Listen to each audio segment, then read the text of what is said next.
Hello दोस्तों, नमस्कार। आप सभी का मेरी इस वीडियो में बहुत बहुत स्वागत है। तो आज मैं आप सभी के साथ शेयर करूंगी भरवा करेला की रेसिपी, जो कि बेहद ही खास है। आप सभी ने बहुत तरह की रेसिपी देखी होंगी, कोई इसमें बेसन डालता है तो कोई कैसे बनाता है, सबकी अलग अलग पसंद होती है और बनाने का तरीका भी अलग अलग होता है। तो आज मैं जो रेसिपी आपको सिखाऊंगी ये बिल्कुल ही सिंपल है और खाने में इतनी स्वादिष्ट लगती है कि आप एक बार बनाएंगे तो बार बार मन करेगा बना करके खाने का। तो हम शुरू करते हैं भरवे करेले की रेसिपी। तो मैंने करेले ले लिए हैं, इनको छील लिया है अच्छे से।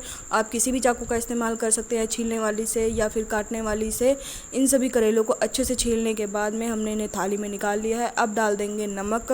तो नमक आप अपनी हिसाब से डाल सकते हैं, 1 से 2 चम्मच भी रख सकते हैं या 1 से 1.5 चम्मच भी। सभी में डालने के बाद में अच्छे से, चाहे तो आप हाथ से मिला दीजिए या फिर उछाल उछाल के थाली को, सभी में नमक मिल जाएगा। मिलने के साथ ही नमक साथ में साइड में रख दीजिए अपनी थाली बंद कर करके। तो इसे आधे घंटे के लिए हम छोड़ देंगे ताकि इसमें से कड़वापन निकल जाए। आजकल तो यही चल रहा है कि करेले में नमक लगा करके रख दो और सारा कड़वापन निकल जाता है। पर पहले के ज़माने में हमारी जो नानियाँ थी तो वो क्या करती थी, मैंने नानी को देखा था करेले बनाते हुए। तो वो जो इमली के पत्ते थे, इमली के पत्ते लेती थी और आम के छिलके लेती थी, उनको कढ़ाई में डाल करके थोड़ा सा पानी डाल करके सभी छिले हुए करेलों को डाल करके और बस बंद कर करके भाप लगाती थी, जब तक एक उबाल आने तक वो पक जाते थे भाप में। और उसके बाद में उनको हटा देती थी। तो कहते थे कि उस इमली के पत्ते और आम के खट्टेपन से भी करेले का कड़वापन निकल जाता था। पर आजकल तो इंस्टेंट वाला ज़माना है, तो सभी लोग नमक डालकर ही कड़वापन निकालते हैं। तो मैंने भी वही ट्राई किया है। तो नमक डालने के बाद में साइड में रखने के बाद में हम इसका मसाला तैयार कर लेते हैं। जब तक इसका कड़वापन निकलेगा तो तब तक मैंने ले लिए हैं 2 बड़े प्याज। आप मीडियम साइज़ में ले सकते हैं। मीडियम साइज़ के 2 बड़े प्याज लेने हैं और बड़ा लहसुन लेना है। अगर बड़ा लहसुन है तो ठीक है, नहीं तो आप मीडियम वाले 2 लहसुन पूरे पूरे लीजिए और उनको छील लीजिए अच्छे से। दोनों को छील करके प्याज को बारीक काट लीजिए। और साथ में ही एक ले लेना है आम। तो मीडियम साइज़ का आम लेना है, तो उतना खट्टा आपके करेलों के लिए काफ़ी होता है। मेरे आधा किलो करेले थे, तो उसके लिए मैंने एक ही मीडियम आम लिया था। तो उसको छील करके अच्छे से छोटे पीसेस में काट लिया था। काटने के बाद में इधर हमने अपने करेलों को धुल करके अच्छे से धुल लिया है। आधा घंटा हो गया था तो उसने काफ़ी पानी छोड़ दिया था। पानी छोड़ने के बाद में हम इनको अच्छे से रगड़ रगड़ के 2-3 पानियों से धुल लेंगे, ताकि इनका कड़वापन और पानी जो नमक लगाया था हमने वो हट जाए। हटने के बाद में अब हम इसमें लगा देते हैं चीरा बीच में। तो चीरा लगाने के टाइम पे हमें ध्यान देना है कि जैसे हमारे करेले होते हैं तो किसी किसी में बहुत ही कड़े बीज होते हैं और किसी में नरम बीज होते हैं। तो नरम बीज वाले करेले तो खाने में काफ़ी अच्छे लगते हैं, पर कड़क बीज वाले करेले खाने में कम अच्छे लगते हैं। तो आप चाहे तो उनके बीज निकाल भी सकते हैं। किसी किसी को ये कड़े वाले बीज खाने में अच्छे लगते हैं, तो अगर आपका मन ना हो तो आप ना भी निकाल लें। अगर निकाल देंगे तो अच्छी बात है। मुझे बिना बीज वाले ही अच्छे लगते हैं करेले। अब में भी कई लोग होंगे जिन्हें बिना बीज के करेले खाने में अच्छे लगते होंगे। तो अब ने निकाल करके और उसमें बीच में चीरा लगा करके रख दिया है करेलों को साइड में। आप निकाल लेते हैं अपना मसाला। तो मेरा आधा किलो का करेले थे, तो मैंने 2 मुट्ठी यहाँ पे ली है धनिया। अगर आपके 1 किलो करेले बना रहे हैं तो आप 4 मुट्ठी ले लीजिए, उसी को 4 गुना कर लीजिए मसाले को। यहाँ पे मैंने 1 बड़ा चम्मच ले लिया है सौंफ और 1 ही चम्मच हम ले लेंगे कलौंजी। तो कलौंजी और सौंफ को साइड पे रख देंगे निकालने के बाद में। तो हमें इन्हें बाद में भूनना है। और साथ में हम ले लेंगे 1 चम्मच सरसों के दाने। आप राई, पीली सरसों, किसी चीज़ का भी इस्तेमाल कर सकते हैं। मेरे यहाँ पे काली सरसों होती है तो हमने इसी का ही यूज़ किया है। तो 1 बड़ा चम्मच हमने ले लिया है सरसों।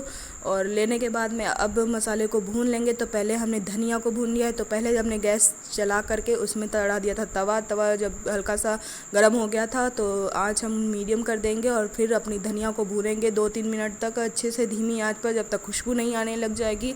बहुत ही हमें काली नहीं करनी है, थोड़ी सी हल्की सी रेड रेड सी होने लग जाए तो हम अपनी धनिया को निकाल लेंगे। और फिर मीडियम फ्लेम पे ही हम अपने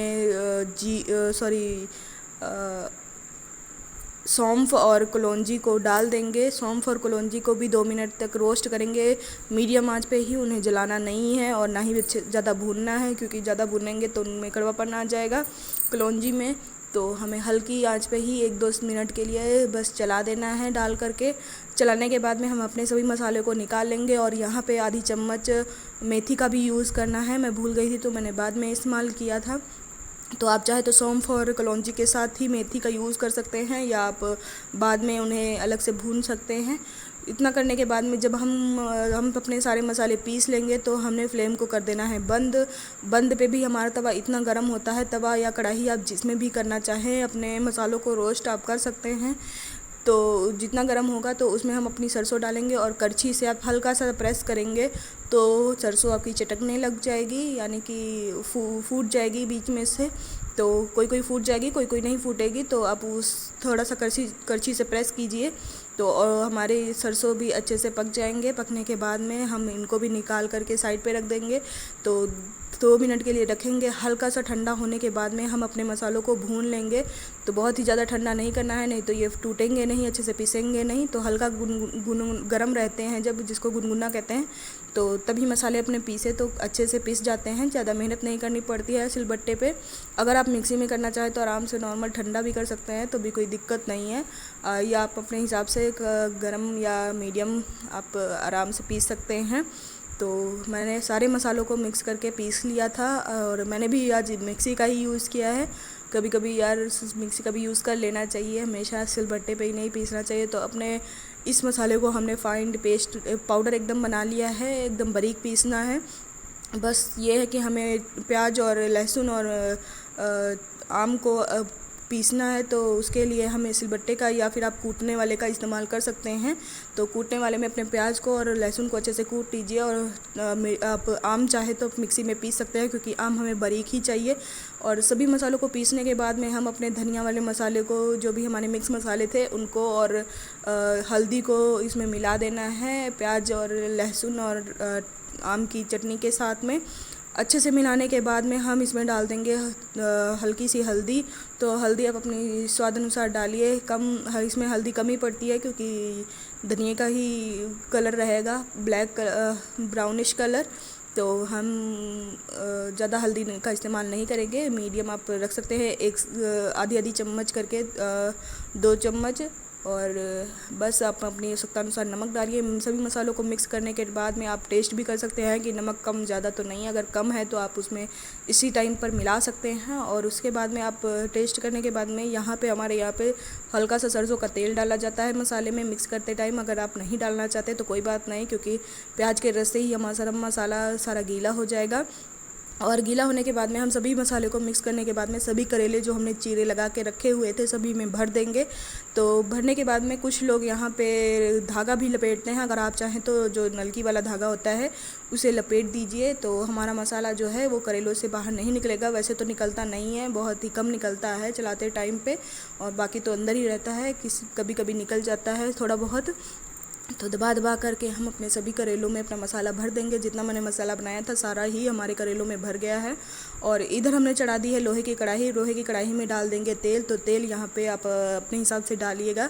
तो तेल करेले में सरसों का तेल ज़्यादा पड़ता है मात्रा में, क्योंकि हमें तेल में ही करेले को अपने पकाने हैं। तो सभी को डालने के बाद में हम अपने फ्लेम को मीडियम कर देंगे और सभी करेलों को डाल करके 2 मिनट के लिए मीडियम आंच पे ही छोड़ देंगे। 2 मिनट छोड़ने के बाद में फिर हम उन्हें उलट कर फिर से साइड में पकाएंगे, ऊपर नीचे करते हुए अपने सभी करेलों को अच्छे से पकाने के बाद में हम इसे ढक करके आधा या पौना घंटा, जितना आप अपने हिसाब से पकाना चाहें, जिससे आपके करेले ताज़े होंगे तो जल्दी पक जाएंगे। अगर 1-2 दिन के होंगे तो वो थोड़ा सा लेट पकेंगे। तो बस आपके करेले पक जाएंगे और उसे धीमी आंच पे बार बार चलाते रहें। चलाने से ही आपके करेले अच्छे पकेंगे, नहीं तो नीचे जल जाएंगे। और बस आप अपने करेलों को खाइए रोटी के साथ और इन्जॉय कीजिए। हमारे यहाँ पे तो दाल चावल के साथ खाया जाता है। किसी दिन मैं दाल चावल और करेले के साथ में थाली आपके साथ सर्व करके दिखाऊंगी। तो ये हमारे करेले सारे बन कर के तैयार हैं। बस इन्हें बंद करके रख देना है और थोड़ी देर के बाद आप इसे अलग कंटेनर में ट्रांसफ़र कर लीजिए और बन कर के तैयार हैं आपके भरवा करेले। आप सभी इंजॉय कीजिए अपनी फैमिली के साथ। और ये रेसिपी अगर आपको अच्छी लगे तो ट्राई ज़रूर कीजिएगा।